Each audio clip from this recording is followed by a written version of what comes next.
दोस्तों नमस्कार। चलिए जानते हैं राजस्थान की ताज़ा खबरों को, लेकिन इससे पहले अगर आपने अभी तक इस चैनल को सब्सक्राइब नहीं किया तो सब्सक्राइब कर लें ताकि आपको राजस्थान की ताज़ा खबरें रोजाना मिलती रहे। सबसे पहली और बड़ी खबर, कपिल सिब्बल बोले कांग्रेस को लोकसभा में 50 से कम सीटें आई तो क्या बहुत बड़ी उपलब्धि है। लोकसभा चुनाव 2024 को ध्यान में रखते हुए देश का सियासी ताना बाना फिर से बुना जाने लगा है। सत्ताधारी पार्टी बीजेपी की तीसरी बार लगातार केंद्र की सत्ता पर काबिज होने को लेकर सक्रियता चौंकाने वाली है। वहीं विपक्ष भी केंद्र सरकार को सत्ता से बेदखल करने की मुहिम में जुटी है। चर्चा ये भी है कि इस बार कांग्रेस क्या भूमिका निभाएगी और अन्य विपक्षी दल एक मंच पर दिखाई देंगे या नहीं। अगली खबर, पूर्व नेता प्रतिपक्ष रामेश्वर डूडी ने पायलट के अनशन पर उठाए सवाल। राजस्थान में विधानसभा चुनाव से ठीक पहले गहलोत पायलट के विवाद के बीच पूर्व नेता प्रतिपक्ष और राजस्थान कृषि उद्योग बोर्ड के अध्यक्ष रामेश्वर डूडी का बड़ा बयान सामने आया है। रामेश्वर डूडी ने पूर्व डिप्टी सीएम सचिन पायलट द्वारा लगाए गए आरोपों पर सवाल उठाए हैं। जयपुर के पंत कृषि भवन में सोमवार को मीडिया से बात करते हुए डूडी ने कहा कि वसुंधरा राजे सरकार के दौरान हुए भ्रष्टाचार के मामलों पर कार्यवाही हो रही है और कोई यह नहीं कह सकता कि एक्शन नहीं हुआ है। डूडी ने पायलट की मांग पर हाईकमान को दखल देने की मांग करते हुए कहा कि सचिन पायलट की मन की शंकाओं को दूर किया जाना चाहिए। साल 2018 से पहले सचिन पायलट और रामेश्वर डूडी ने चुनावों के दौरान बीजेपी सरकार के खिलाफ कई प्रदर्शन एक साथ किए थे। अगली खबर, प्रदेश में बिजली संकट, सीएम गहलोत ने कोयला आपूर्ति को लेकर केंद्रीय कोयला सचिव से की वार्ता। मुख्य सचिव उषा शर्मा ने सोमवार को केंद्रीय कोल सचिव अमृत लाल मीना से मुलाकात की। इस दौरान केंद्र और राजस्थान के बीच कोयला आपूर्ति और बिजली उत्पादन से संबंधित लंबित मुद्दों पर चर्चा हुई। नई दिल्ली के शास्त्री भवन में सोमवार को आयोजित बैठक में राजस्थान में आगामी गर्मी के सीजन में आमजन तक निर्बाध बिजली आपूर्ति सुनिश्चित करने के लिए अतिरिक्त कोयला आपूर्ति करने का आग्रह किया। इस अवसर पर प्रदेश के मुख्यमंत्री अशोक गहलोत ने फोन पर राजस्थान के बिजली संकट पर केंद्रीय सचिव से बातचीत की। वार्ता के उपरांत केंद्रीय कोयला सचिव ने मुख्यमंत्री को आश्वासन दिया कि राजस्थान की वास्तविक समस्याओं को ध्यान में रखते हुए कोयला आपूर्ति के सभी विकल्पों पर विचार किया जाएगा।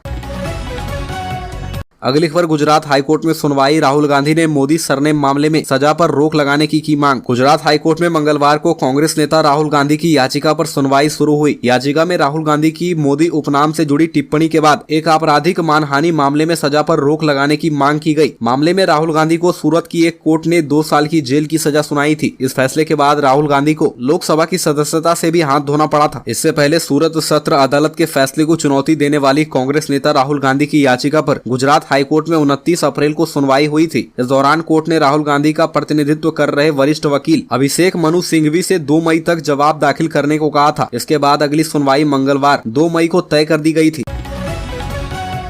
अगली खबर, कर्नाटक के बाद राजस्थान का चक्रव्यूह भेदने को तैयार बीजेपी। पीएम मोदी से लेकर अमित शाह, राजनाथ सिंह के बन रहे दौरे। विधानसभा के चुनाव नजदीक आने के साथ ही राजस्थान में सियासी उबाल भी बढ़ने लगी है। बीजेपी और कांग्रेस ने अपनी अपनी विसात बिछाकर चुनावी समर में उतर चुकी है। कर्नाटक चुनाव चल रहे हैं और 10 मई को मतदान के बाद बीजेपी केंद्रीय नेतृत्व की नजर राजस्थान पर होगी। मई के दूसरे पखवाड़े में प्रधानमंत्री मोदी सहित केंद्रीय गृह मंत्री अमित शाह, रक्षा मंत्री राजनाथ सिंह और बीजेपी के राष्ट्रीय अध्यक्ष जेपी नड्डा सहित अन्य केंद्रीय मंत्री दौरे पर आ रहे हैं। भारतीय जनता पार्टी राजस्थान में मिशन 2023 को लेकर सक्रिय हो चुकी है। राजस्थान बीजेपी की ओर से जन आक्रोश महाघेराव चल रहे हैं।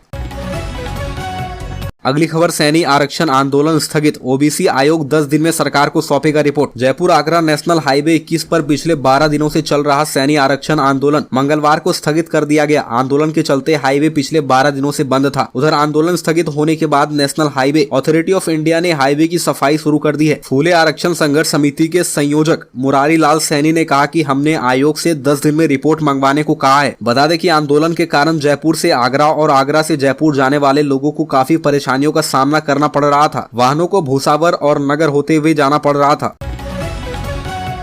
अगली खबर, महंगाई राहत कैंपों में 2,91,000 रजिस्ट्रेशन। दुर्घटना बीमा और मुफ्त कृषि बिजली योजना में हुए सबसे ज्यादा 22,000 पंजीयन। मुख्यमंत्री अशोक गहलोत की पहल पर आमजन को महंगाई से राहत देने के लिए लगाए जा रहे महंगाई राहत कैंपों में लोगों की भीड़ उमड़ रही है। इसका अंदाजा इसी बात से लगाया जा सकता है कि 7 दिन में ही इन शिविरों में 2,91,076 मुख्यमंत्री गारंटी कार्ड जारी किए जा चुके हैं। इनमें सबसे ज्यादा 49,129 कार्ड सोमवार को बांटे गए हैं। सरकारी योजनाओं का लाभ पाने के लिए लोग शिविरों से जुड़ रहे हैं। इन शिविरों में 10 योजनाओं का रजिस्ट्रेशन किया जा रहा है। 7 दिन में ही सरकारी योजनाओं के रजिस्ट्रेशन के लिए लोगों की संख्या का आंकड़ा 3 लाख के पास पहुंच गया है। 24 अप्रैल से 1 मई तक इन शिविरों में 2,92,076 लोगों को गारंटी कार्ड दिए जा चुके हैं। सबसे ज्यादा करीब 52,000 रजिस्ट्रेशन मुख्यमंत्री दुर्घटना बीमा योजना और मुख्यमंत्री निःशुल्क कृषि बिजली योजना में हुए हैं।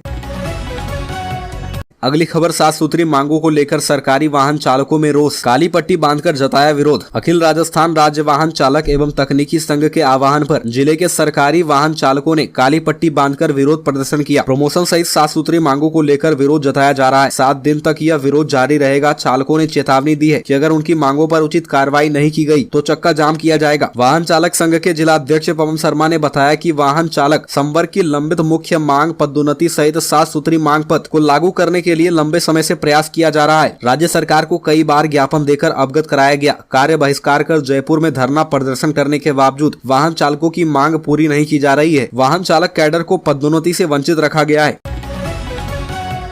अगली खबर, वाल्मीकि समाज का प्रदर्शन, सफाई कर्मचारियों को भर्ती में प्राथमिकता देने की रखी मांग। वाल्मीकि समाज ने अपनी अनेक मांगों को लेकर नगर परिषद सीकर के बाहर धरना प्रदर्शन किया। समाज के लोगों ने शहर में सफाई के कार्य का संपूर्ण रूप से बहिष्कार किया। इस दौरान सफाई कर्मचारियों ने भर्ती में वाल्मीकि समाज को प्राथमिकता देने की मांग की। अखिल भारतीय सफाई मजदूर संघ सीकर के जिलाध्यक्ष अशोक ढेकिया ने बताया कि वर्ष 2018 की सफाई कर्मचारियों की भर्ती में नगर परिषद सीकर में गैर वाल्मीकि समाज को सफाई कर्मचारियों के पद के लिए नियुक्त किया गया था, लेकिन वह आज साफ सफाई का काम नहीं कर रहे हैं, जिनके चलते 39 गैर वाल्मीकि समाज के सफाई कर्मचारियों का कार्य बोझ वाल्मीकि समाज के कर्मचारियों को उठाना पड़ रहा है। इनका सफाई कार्य वाल्मीकि कर्मचारियों को करना पड़ रहा है, जबकि भर्ती अनुसार प्रशासन द्वारा इनको सफाई कर्मचारी के पद पर नियुक्ति दी गई थी।